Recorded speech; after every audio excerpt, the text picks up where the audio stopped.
పెడదాం. ఇంకొకటి కీలక విషయం ఏంటంటే ఇవాళ లీక్స్ ఇవాళ అన్ని పేపర్లో వచ్చింది ఏంటంటే కాంగ్రెస్ శాసనసభ పక్షంలో బీఆర్ఎస్ శాసనసభ పక్షం విలీనం కాబోతుంది. ఇప్పటికే 10 మంది చేరారు, ఇంకో 16 మంది చేరుతున్నారు. 4 మంత్రి పదవులు అడిగారు. ఆ 16 మంది, ఆ 16 మందిలో మీరున్నారా? వివేకానంద గౌడ్ గారు ఉన్నారా? ఒకటి మనము అంటే అబద్ధం చెప్తున్నా అతికినట్టు ఉండాలి భరత్ గారు. ఇప్పుడు వాళ్ళకున్న 6 మంత్రి పదవులు నింపుకోవడానికే సరిపోతలేదు. 6 మంత్రి పదవులు ఇస్తే ఏ రకమైనటువంటి పరిణామాలు ఉండిపోతాయో మీకు తెలుసు, నాకు తెలుసు, తెలంగాణ ప్రజానికానికి మొత్తం కూడా తెలుసు. కాంగ్రెస్ చరిత్రలో చూసినట్టయితే తిరుగుబాటు ఏ రకంగా వస్తుందో తెలుసు.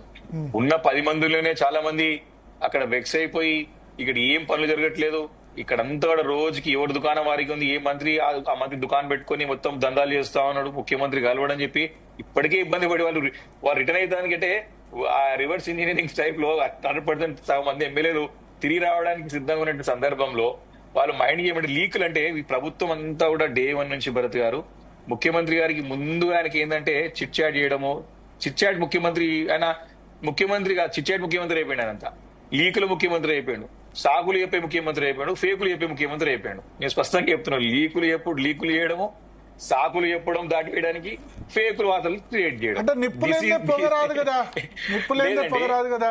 నేను చెప్తున్నా కదా, ఇప్పుడు నాకు టెలింగ్ యూ ఆన్ రికార్డ్. గతంలో కూడా నేను చాలా సందర్భాల్లో నేనే ఆన్ రికార్డ్ చెప్పాను. ఆర్ఎస్ బీఆర్ఎస్ పార్టీ శాసనసభ్యుడిగా విప్పుగా కూడా మాట్లాడాను.